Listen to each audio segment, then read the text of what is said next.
Hello friends, అందరికీ నమస్తే అండి. Welcome to our channel. AP 10థ్ విద్యార్థులు ఎలా ఉన్నారు? సో, మీకు సంబంధించి ఒక ముఖ్యమైన సమాచారం. సో, ఇక్కడ రిజల్ట్స్ అనేటివి ఎప్పుడు విడుదల కావచ్చనేది ఒక చిన్న డిస్కస్ అయితే చేసుకుందాము. సో, రిజల్ట్స్ అనేటివి ఇంకా కూడా అధికారికంగా ప్రకటించలేదు. వీడియో స్టార్టింగ్‌లోనే చెప్తున్నాను.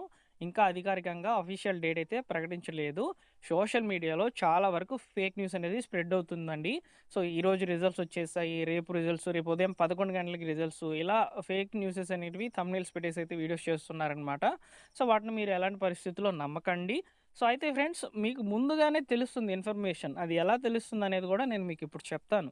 సో, ఇక్కడ నేను కూడా అఫీషియల్‌గా ఏదైనా గవర్నమెంట్ సైట్స్ నుంచి అయితే తీసుకోవడం లేదు కదా!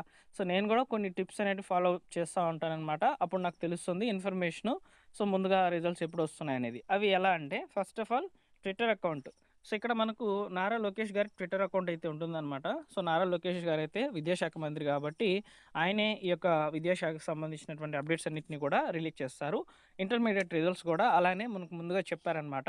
యాక్చువల్‌గా ఇంటర్మీడియేట్ రిజల్ట్స్ అనేటివి ఏప్రిల్ 18 లేదా 19 రిలీజ్ అవుతాయని చెప్పి అందరం అనుకుంటూ ఉన్నటువంటి ఆ సందర్భంలో ఒక్కసారిగా సో, నారా లోకేష్ గారు ఒక ట్విట్టర్ అయితే ట్వీట్ అనేది చేశారనమాట. ట్విట్టర్ అకౌంట్ నుంచి. సో, ఆ ట్వీట్‌లో ఏం చెప్పారంటే, సో, 15థ్ రోజున రిజల్ట్స్ అనేటివి ఉదయం 10:30కి అయితే రిలీజ్ చేస్తామని చెప్పేశారు. సో, ఉన్నట్టుండి న్యూస్ అనేది రావడం జరిగింది. కరెక్ట్‌గా 8 గంటల సమయంలో, అంటే 14వ తేదీ 8 గంటల సమయంలో అయితే ట్వీట్ చేశారనమాట. అలానే మనకు ఈ 10థ్ రిజల్ట్స్ మీద కూడా ట్వీట్ నుంచి మనం తెలుసుకోవచ్చనమాట. ఇదొక ప్రాసెస్. ఇంకొకటేంటంటే, సోషల్ మీడియాలో ఈ యొక్క ఏవైతే అఫీషియల్‌గా ఉన్నటువంటి న్యూస్ ఛానెల్స్, ఓకేనా? ఎగ్జాంపుల్‌కి టీవీ9, ఎన్‌టీవీ ఇలా ఉన్నాయి కదా! న్యూస్ ఛానెల్స్ అఫీషియల్‌గా ఉండేటివి. వాటిలో కూడా ఇన్ఫర్మేషన్ అనేది వచ్చేస్తుంది. అదేవిధంగా మనకు వేటి న్యూస్ ఉంది కదా! వేటి న్యూస్‌లో కూడా ముందుగానే వస్తుందన్నమాట ఇన్ఫర్మేషను. సో, ఇలా డిఫరెంట్ సైట్స్ నుంచైతే, డిఫరెంట్ వెబ్‌సైట్స్ నుంచైతే మనకు యాప్స్ ద్వారా కూడా ఇన్ఫర్మేషన్ అనేది ముందుగా అందుతుంది. మీరు తెలుసుకునే దానికి కూడా సులభంగా ఉంటుందన్నమాట. సో, నేను కూడా ఇవే ఫాలో అప్ చేస్తాను. ఇవి ఫాలో అప్ చేసి మీకు ఇన్ఫర్మేషన్ అనేది అందించడం జరుగుతుంది. అంతే తప్ప మనకి ఇన్ఫర్మేషన్ అనేది యూట్యూబ్ వీడియో ద్వారా అయితే రాదు. ఎందుకంటే అది మీరు గుర్తుపెట్టుకోవాలి. యూట్యూబ్ వీడియో ద్వారా వస్తుందంటే అందులో ఒక 90% ఇక్కడ ఫేక్ న్యూసే స్ప్రెడ్ అవుతున్నాయి. ఎందుకంటే ఈ టాపిక్ చాలా ట్రెండింగ్ అయితే ఉందన్నమాట 10థ్ రిజల్ట్స్ మీద.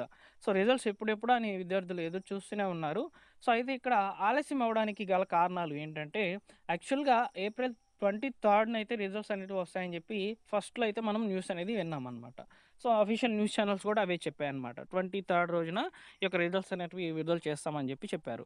అయితే ఎందుకు ఆలస్యమైందంటే, ఇక్కడ ఈ మూల్యాంకనాలు అంటే ఏవైతే ఎవాల్యుయేషన్ చేస్తున్నారో, సో, వాటిల్లో వచ్చేసి కొన్ని పొరపాట్లయితే జరిగాయి. ఇక్కడ ఏం చేస్తున్నారంటే, మాన్యువల్‌గా రిజల్ట్స్ అనేటివి అప్‌లోడ్ చేయడం లేదనమాట.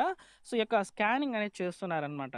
సో, ఐప్యాడ్స్ ద్వారా అయితే ఈ యొక్క స్కానింగ్ అనేది చేసి, స్కానింగ్ ద్వారా మార్క్స్ అనేటివి కరెక్ట్‌గా అక్కడ రిజల్ట్స్ అనేటివి రీకౌంటింగ్‌కి అవకాశం లేకుండా క్లియర్‌గా పెడదామని చెప్పి ఒక నూతన విధానంతో అయితే ఈ యొక్క స్కానింగ్ ప్రక్రియనైతే తీసుకొచ్చారు. ఈ స్కానింగ్‌లో కొన్ని పొరపాట్లయితే జరిగాయి. అది కూడా మొత్తంగా కూడా కాదు. కొన్ని పర్టిక్యులర్‌గా జిల్లాల్లో, కొన్ని పర్టిక్యులర్ సెంటర్స్‌లోనే ఈ యొక్క తప్పులు జరిగినట్లయితే అధికారులైతే అక్కడ గుర్తించి, వాళ్ళకి మరొకసారి అయితే అప్డేట్ చేయండి అని చెప్పని ఇన్ఫర్మేషన్ అనేది పాస్ చేశారనమాట. సో, ఇక్కడ ఆ ప్రాంతాల్లోనే రిజల్ట్స్ అనేటివి యొక్క స్కానింగ్స్ అనేటివి తప్పుగా రావడం వల్ల, సో, రిజల్ట్స్ అనేటివి కరెక్ట్‌గా రాలేదనమాట. సో, అలానే అన్ని జిల్లాల్లో కూడా చేస్తున్నారనే ఉద్దేశ్యంతో మళ్ళీ విద్యాశాఖ ఏం చేసిందంటే, ఒకసారి రెక్టిఫై చేసుకోండి, మళ్ళీ వెరిఫై చేసుకోండి అని చెప్పి అధికారులకైతే ఆదేశాలు పంపించినట్లయితే, సో, మనకు న్యూస్ పేపర్‌లో అయితే న్యూస్ అనేది రావడం జరిగిందనమాట. ఈ న్యూస్ అనేది. సో, కాబట్టి ఈ యొక్క ఇన్ఫర్మేషన్ వల్ల తెలిసింది. రిజల్ట్స్ అనేటివి లేట్ అవుతాయని చెప్పి నేను కూడా వీడియో అనేది చేసేసాననమాట. సో, కాబట్టి రిజల్ట్స్ అనేటివి మనకు మాక్సిమము ఏప్రిల్ 13థ్, ఓకేనా? ఈ డేట్ గుర్తుపెట్టుకోండి. ఏప్రిల్ 13థ్ లోపల రావచ్చు. లేదు ఇది మిస్ అయిందంటే మే 2 ఆర్ మే 3. సో, ఈ 3 డేట్స్ అనేటివి గుర్తుపెట్టుకోండి. ఈ 3 రోజుల్లోనే రిజల్ట్స్ అనేటివి వస్తాయన్నమాట. ఒకవేళ ఆలస్యమైందా, సో, దాని మీద కూడా సమాచారం వస్తుంది. సో, దాన్ని కూడా నేను తెలియజేస్తాను. సో, కాబట్టి మీరు ఫ్రెండ్స్ ఈ వీడియోని లైక్ చేసి హై పాయింట్స్ ఇవ్వండి. అందరికీ కూడా రీచ్ అవుతుంది. చాలామందికి కూడా ఫేక్ ఇన్ఫర్మేషన్ చూసేసి రిజల్ట్స్ అని చెప్పి భయపడుతూ ఉన్నారనమాట. సో, వారందరికీ కూడా అర్థమవుతుందనమాట. ఓకేనా? Thank you for watching.